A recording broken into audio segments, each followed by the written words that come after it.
Good morning दोस्तों, शुभ प्रभात। मंगलवार का दिन है आज, इसलिए वीर हनुमान के दर्शन के लिए आ गए। आपको भी दर्शन करा देता हूँ, आज मंगलवार है ना। आइए चलते हैं हनुमान जी की ओर। देखिए, बहुत ही सुंदर मूर्ति है भाई।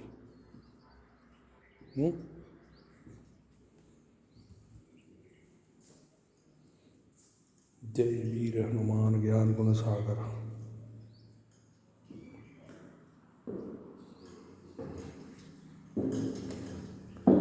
दर्शन कर लीजिए बाबा जय राम जी की। ये देखिए खूबसूरत दर्शन कर लीजिए भाई, आज मंगलवार है। जय हनुमान ज्ञान गुण सागर,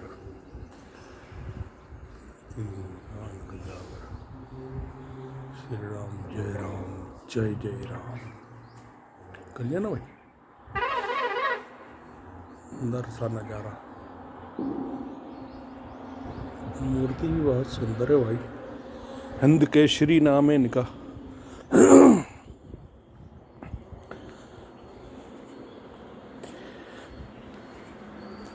जब भी समय मिलता है हमको जाना चाहिए इन शक्ति स्थलों पर।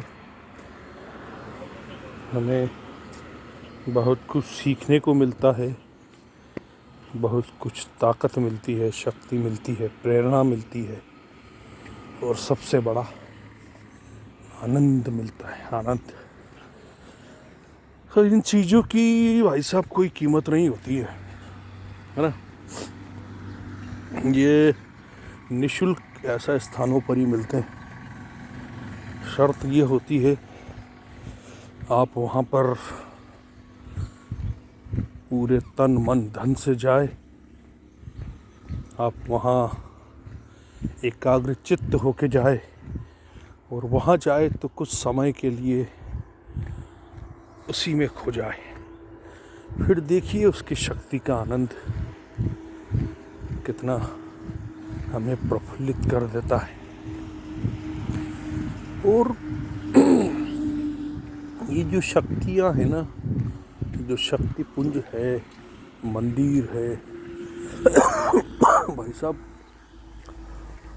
इन्हीं शक्ति पुंजों के बल पर, के दम पर, इनके खंभों पर ये दुनिया टिकी हुई है, चल रही है, दौड़ रही है, भाग रही है।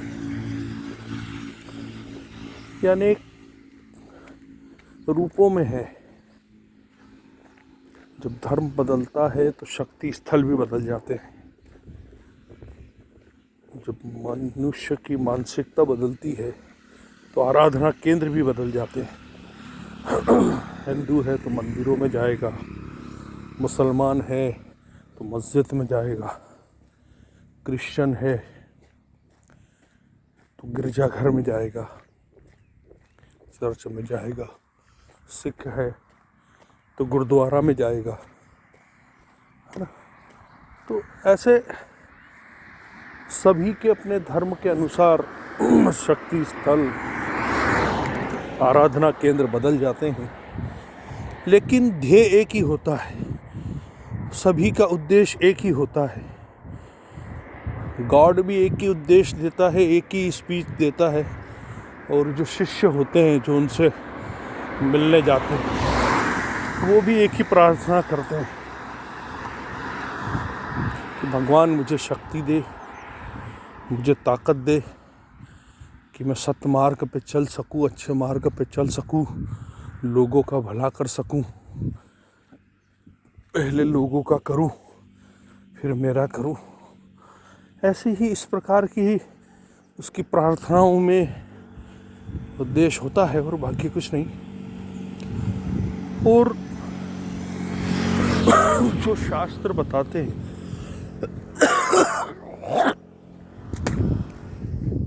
जो शास्त्र बताते हैं, पढ़ा है हमने, जो हमारे संत कहते हैं, ये भगवान चाहे किसी भी धर्म जाति के हो, उसको आप भगवान कह लो, अल्लाह कह लो, नानक कह लो, सब इंसानों की भलाई के लिए काम करते हैं।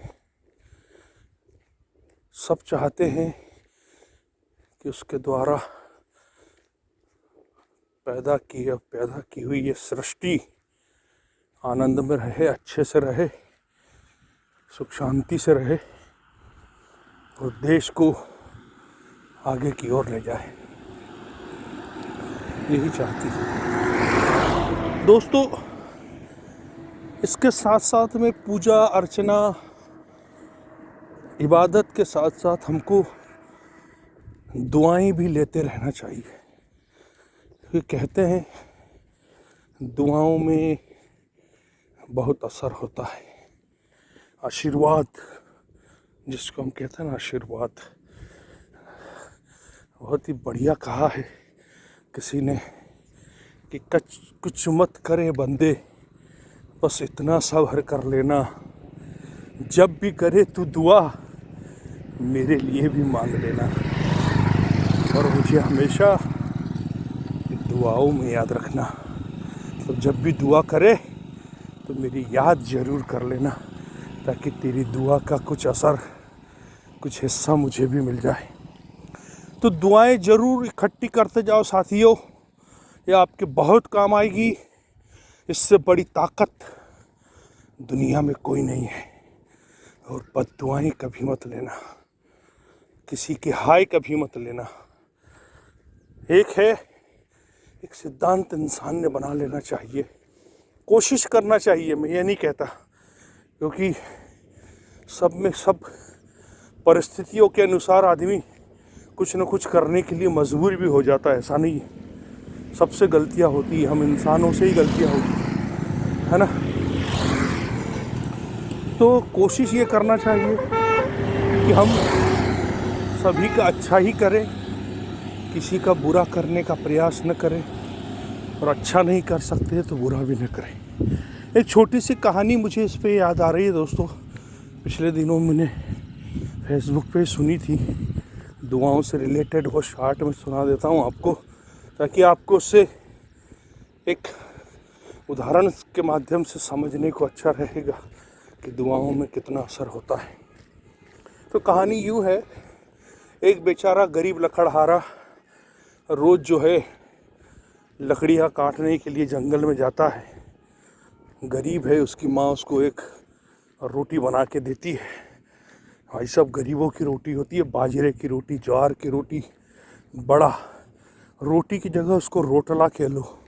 हमारे इधर जो है उसको महाराष्ट्र में भाकर बोलते हैं। भाई एक भाकर खा लो आप, मज़ा आ जाएगा आपको, है ना, पूर्ण संतुष्टि आहार की हो जाती। तो साहब वो रोज़ जाता था। एक दिन सुबह एक आदमी उसके पास आ गया, एक व्यक्ति उधर से निकला, बोले भाई मुझे भी भूख लगी यार। बोला ठीक है बैठो, एक रोटला है मेरे पास, एक रोटी है मेरे पास, अपन दोनों आधी आधी लेके खा लेते हैं। खा लिया। दूसरे दिन दो आदमी आ गए साहब, दो व्यक्ति आ गए, बोले यार हमको भी भूख लगी है। बोले ठीक है 3 हिस्से कर लेते हैं, तीनों ने मिलके खा ली। चौथे दिन 3 आ गए साहब, फिर 4 हिस्से करके खा लिए। 5वें दिन 4 आ गए। अब उसने सोचा यार अब 4 से ज़्यादा क्या टुकड़े करूँ, ना ये इनका उधर पोषण होगा ना मेरा होगा। उसने रोटी उसको दे दी, भाई आप चारों मिल के बांट के खा लो, मैं घर जाके खा लूँगा, है ना। तो ऐसे ही बैठे फिर बातें करने लगे। तो उसने पूछ लिया, बोले भाई मैं जानना चाहता हूँ, आप रोज़ इधर से निकलते हो, आप आखिर हो कौन? कृपा करके मुझे बताने का कष्ट तो करे, कहाँ से आए हो, क्या हो?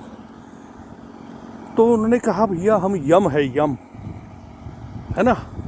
हम रोज़ प्राण हरने के लिए हमारे देवता, हमारे गुरु हमको भेजते हैं यमराज के यम हैं हम।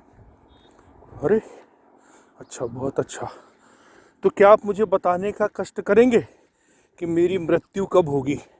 वो उत्सुकता हो पूछ लेता है यार।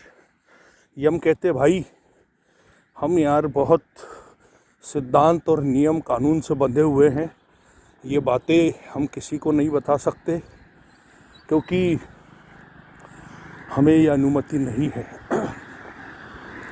लेकिन उनमें से एक होता है, बड़ा दयालु होता है बेचारा, वो सोचता है यार ये हमको रोज़ खिला रहा है तो हमारा फ़र्ज बनता है। तो बोले चल यार मैं बता देता हूँ तेरे को। बोले देख, जब तेरी शादी होगी और तू सीढ़ियाँ चढ़ रहा होगा, नीचे मंजिल से ऊपर की जा रहा होगा अपनी पत्नी के पास में, तब एक सांप आएगा और तेरे को ढसेगा और तेरी मृत्यु हो जाएगी। तो ठीक है भाई, यदि मेरी मौत ऐसी लिखी है तो कोई दिक्कत नहीं। भाई उसकी शादी होती है और वही घटना घटती है, वो ऊपर की ओर जाने लगता है ना। और एक सांप, जो यम जिसने उसको वो बताया था, वो खुद ही वो सांप बन के आता है ढसने के लिए कि भाई हम आ गए तेरे को लेने के लिए। तो कहता है ठीक है भाई, मैं चलने को तैयार हूँ, मुझे 2 मिनट दीजिए, मैं अपनी प्रेयसी से मिल लूँ, अपनी पत्नी से मिल लूँ, फिर मैं आपके साथ चलूँगा। तो वो आवाज़ देता है कि प्रेयसी, मैं आपको ज़्यादा समय नहीं दे पाया है ना, क्योंकि मुझे बुलावा आ गया तो मुझे जाना होगा। पत्नी जब ये सब उनकी बातें सुन रही होती है तो उसे भी बहुत विलाप होता है कि ये क्या हो गया। तभी नीचे रोड साइड से एक गर्भवती महिला निकलती है और उसको भूख लगी होती है और वो भीख मांगते हुए निकलते हुए कहते जाती है कि कोई मुझे खाने के लिए दे दे, मैं भूखी हूँ। तो इसको दया आ जाती है उसकी पत्नी को, और वहाँ पे जो रखा होता है खाने का सामान, उसके पास में वो साड़ी में बांधकर उसको नीचे पोटली से उतार के दे देती है। और साहब वो जब खाती है तो उसकी जो आत्मा को शांति मिलती है, जो तृप्ति मिलती है। कहते हैं ना, भूख इंसान को शैतान बना देती है। ऐसा ही है कि जब भूख की तृप्ति हो जाए तो इंसान प्रफुल्लित भी हो जाता है, खुश भी हो जाता है।